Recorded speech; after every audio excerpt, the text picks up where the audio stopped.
Right, hello everyone. Today we are starting a new series on the channel. It's very exciting. It is called Test Box Review. I'm going to get that name wrong so many times. So, as the name suggests, we are looking at robots in the test box and analysing them for the first time. A lot of these robots I've not actually seen in action before. A lot of my fellow content creators have been doing videos where they look at the new machines for BattleBots 2020, which is great, but my one's going to have a little bit of a twist in that we are going to see them actually moving around doing what they do in the test box, and I feel that's a better way to get a good analysis of them rather than just a static picture. So, without further ado, let's get into our first robots.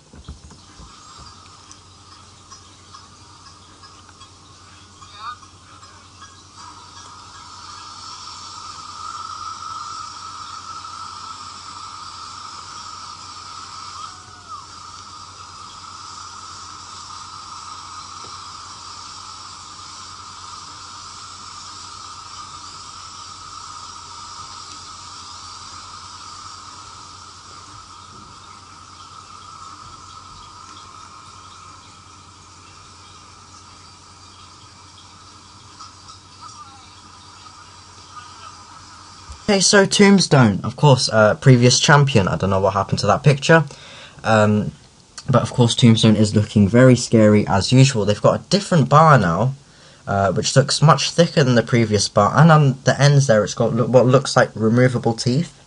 I think that might be what failed against Rotator last season, which made their weapon unbalanced, so it'll be interesting to see if they stay on this time round. But Tombstone, they've kept their sort of black top panels. It looks very sleek and very shiny. The robot looks a bit shorter as well this season, and the wheels stick out much more.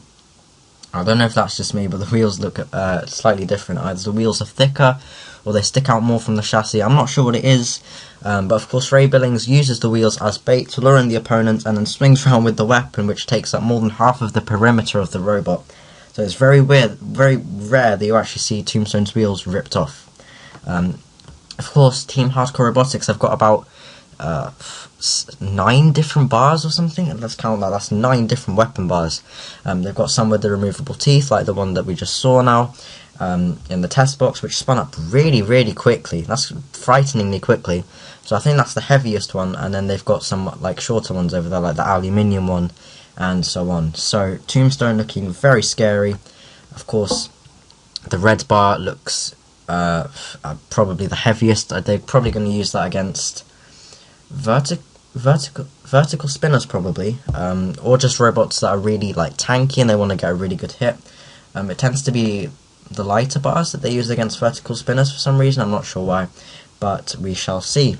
I think Tombstone's got a very good chance this season with the absence of Bite Force, but of course Witch Doctor and Huge could stand in their way. So it'll be exciting to see Tombstone. Let's see our next robot.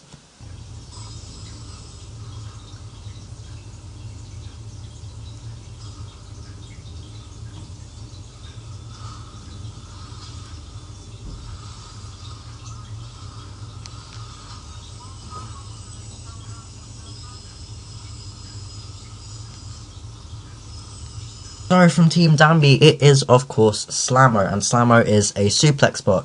It grapples things, it lifts them, it throws them over, it does whatever it likes with them basically. And this is a robot that we've known about for a while now. It's very highly anticipated, and the reason is that Team Danby robots tend to look good in testing and then have like radio issues or just something goes wrong and they don't end up doing as well as they should in the competition. So while that test looked very good, of course SlamMow showing off its lifter and its claws in there and driving around. Keep in mind that Predator also did that 2 years ago and then went on to get absolutely mullered by everything it faced. So I'm trying not to celebrate too early here because something might go wrong with SlamMow as well, but hopefully this year will be when Team Danby's fortunes change. About SlamMow itself, it's got multiple different configurations. The one we saw in the test box is the sort of anti-spinner configuration. So if it went against Tombstone or Shredderator or something, it would use the massive wedge. One thing I've noticed about SlamMow is that it looks like it might have a hard time lifting something unless it actually grabs it. So I don't know why, but just the shape of the wedge and just how it lifted is sort of gonna struggle to tip things over. If you get what I mean. It might not, I'm not sure. But obviously it's got the other configurations there. It's got the anti-vert configuration and the one that it used in Orlando a few months ago, where it basically controlled crash and burn and flipped them over and did all sorts with them. So we know that configuration works. It'll be interesting to see the wedge as well.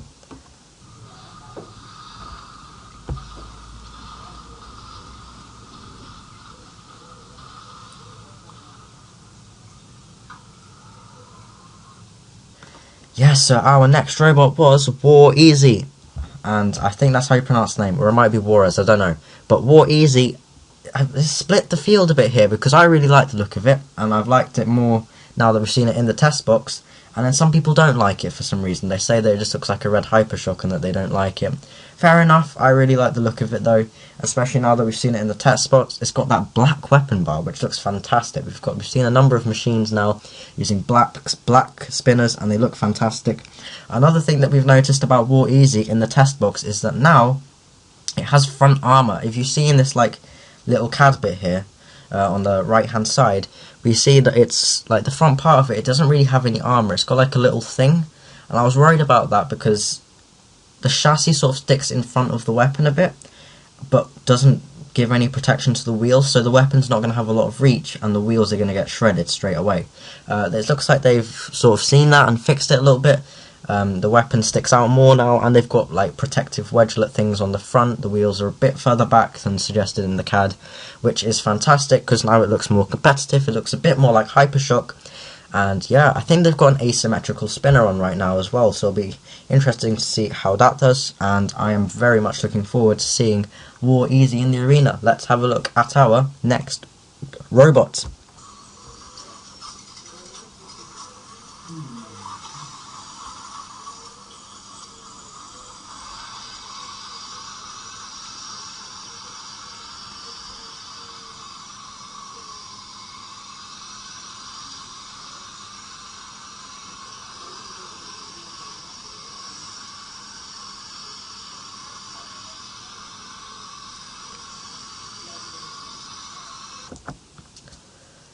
So it is the long anticipated return of Ghost Raptor, Chuck Pizza and Ghost Raptor.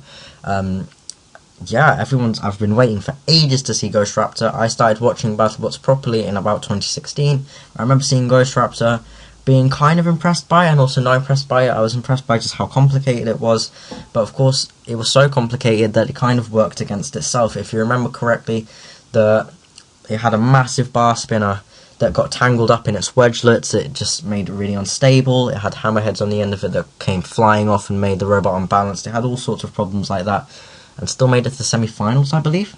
So this year's Ghost Raptor, it's a bit sleeker. So obviously the weapon bar is like much shorter. It's not really designed to like smack things into oblivion now with the hammerheads. It's more designed to, it looks like, to cut them, which is interesting.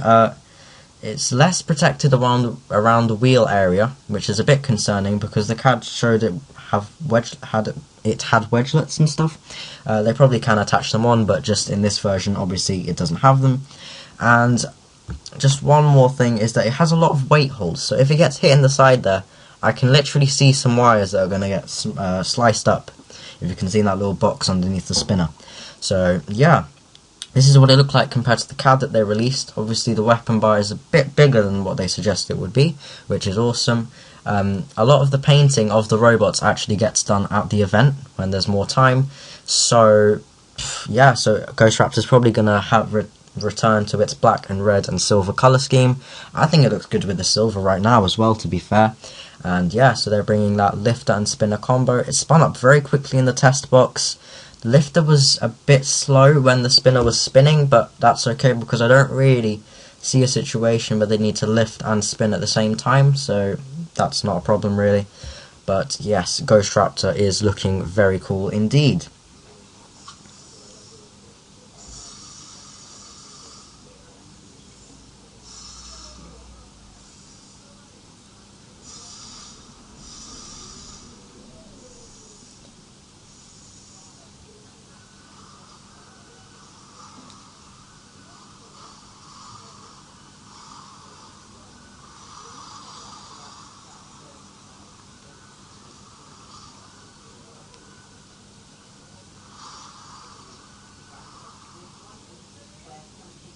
then we have is Rusty, of course, and as we saw in the test box, Rusty doesn't look like the most serious of entries. It's got like tracks. I didn't even think they were tracks, to be honest, because if you saw the way it like moved up and down when it was moving, they looked like legs to be for a little while. It looked like it was shuffling. This image shows it with like a hammer, sledgehammer thing. I don't know what it's meant to be. They've got like some kind of arm with a drill on the end of it. I don't know what's going on. It's not the most serious of entries, of course. I saw this hilarious bit of thing on Reddit, which is just fantastic. It literally could be a Series 2 machine, but that's obviously a more detailed picture of Rusty there, and we see it's not the most serious of entries, of course. It's got the Lexan side pods, very cool aesthetic. It's a very good looking machine. I know a lot of people like it already. I'll be interested to see how it does. I don't think it's going to do very well if its weapon is literally just like a 30 quid drill on the end of the arm.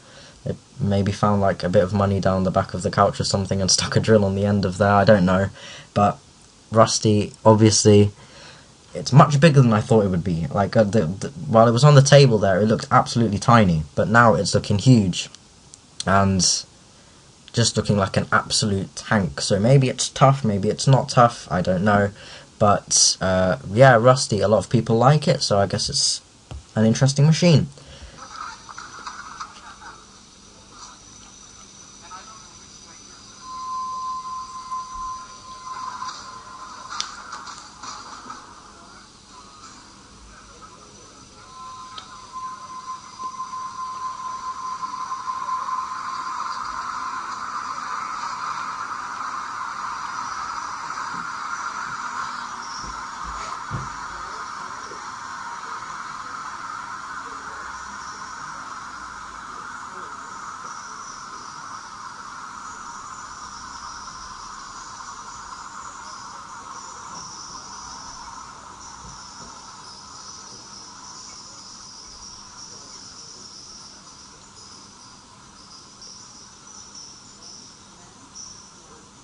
The next machine, of course, is Gigabyte, and oh my god, that test was amazing. Obviously, Gigabyte has the black shell now. Previously, they were known for including all the primary colours on their shell, and it was just like a colourful robot. Now they've gone back to black with like the fire and the writing, and it looks fantastic. It's all saying to me that they're going to be more serious this season and more competitive, which is amazing to see. A few little changes on Gigabyte there. You see on the top, at the end of the self-writer, there's like a little, almost like a weight on the end of it. And I think that helped them with their self-writing, because they self-writed very quickly in the test there. Obviously, self-writing has let them down previously against Witch Doctor and Lucky, so that's a great way to sort that out. And the shell just looks a lot stronger. It looks much scarier when it spins up. It looks closer to Super Megabyte. I don't know if you guys remember Super Megabyte, the super heavyweight. It looked absolutely terrifying when it was spinning up, and previous versions of Gigabyte didn't really give me that vibe, but now Gigabyte is looking much more close to Super Megabyte, and I love to see it. So, that is fantastic. Let's see our next robot.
It is Perfect Phoenix, and Perfect Phoenix is very scary indeed, as you saw. You heard Ray Billings laughing in that clip there, and oh my goodness me.